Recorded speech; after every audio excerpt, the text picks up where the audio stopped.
little chicks are ground up alive simply because they are male. Only 100 billion people have ever lived. 7 billion people live today. And yet we torture and kill 2 billion sentient living beings every week. 10,000 entire species are wiped out every year because of the actions of one. And we're now facing the 6th mass extinction in cosmological history. If any other organism did this, a biologist would call them a virus. It is a crime against humanity of unimaginable proportions. But happily, the world is changing. 10 years ago, Twitter was a bird sound. www was a stuck keyboard. Cloud was in the sky. 4G was a parking space. Google was a baby's burp. Skype was a typo. And Al-Qaeda was my plumber. Victor Hugo said, "There is nothing more powerful than an idea whose time has come." Well, animal rights today is now the greatest social justice issue since the abolition of slavery. Do you know there are over 600 million vegetarians in this world? And that is bigger than the United States, England, France, Germany, Spain, Italy, Canada, Australia, New Zealand, all put together. If we were one nation, we would be bigger than the 27 nations of the European Union.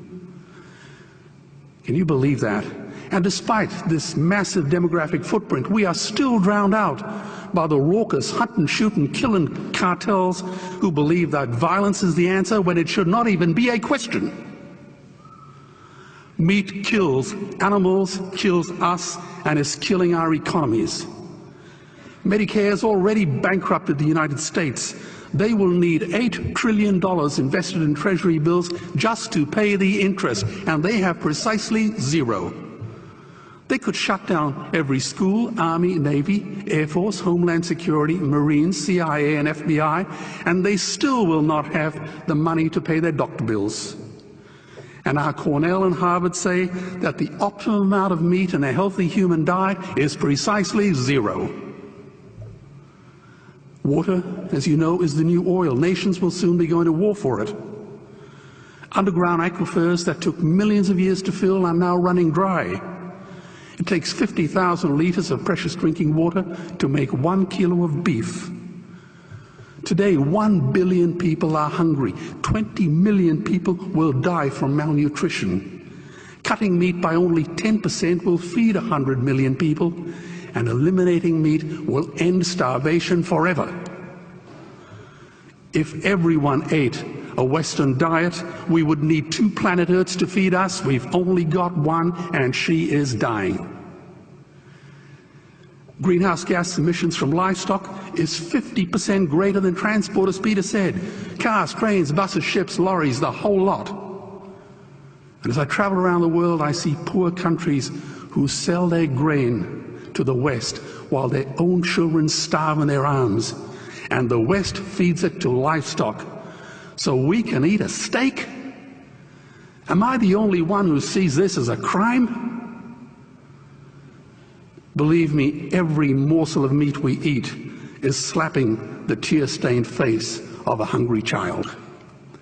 When I look into her eyes, do I remain silent? The earth can produce enough food for everyone's need, but not enough for everyone's greed. We are facing the perfect storm.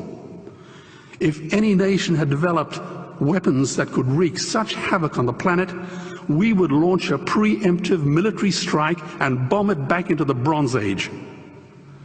But it's not a rogue state, it's an industry. The good news is we don't have to bomb it. We can just stop buying it. Sir George Bush was wrong. The axis of evil does not run through Iraq, Iran, or North Korea. It runs through our dining tables. Weapons of mass destruction are our knives and forks. Our proposition is the Swiss Army knife of the future. It solves our environmental, water, human health problems and ends cruelty forever. The Stone Age didn't end because we ran out of stones. This cruel, disgusting industry will end because we run out of excuses. Meat is like the 1 and 2 cent coins. It costs more to make than it's worth. And I come from the bush. Farmers are the ones with the most to gain. Farming won't end, it would boom. Only the product line will change. Farmers would make so much money they won't even bother counting it, and I'd be the first to applaud them. Governments would love us. New industries would emerge and flourish. Health insurance premiums would plummet. Hospital waiting lists would disappear. Hell, we'd be so healthy, we'd have to shoot someone just to start a cemetery. So tonight I have 2 challenges for the opposition. 2 challenges. Meat causes a wide range of cancers and heart disease. Would they name one disease caused by a vegetarian diet? And 2, I'm funding the Earthlings trilogy. If the opposition is so sure of their ground, I challenge them to send a copy of the Earthlings DVD to all their colleagues and all their customers. Go on, I dare you.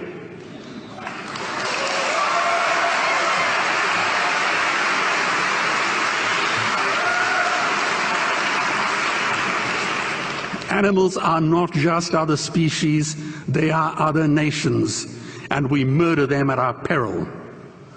The peace map is drawn on a menu. Peace is not just the absence of war, it is the presence of justice. Justice must be blind to race, color, religion, or species.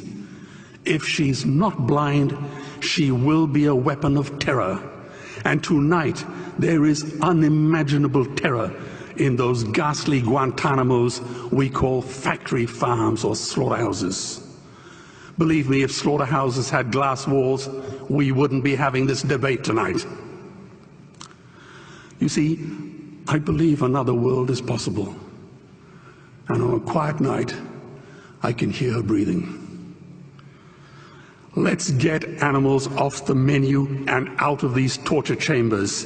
Please vote tonight for those who have no voice. Thank you.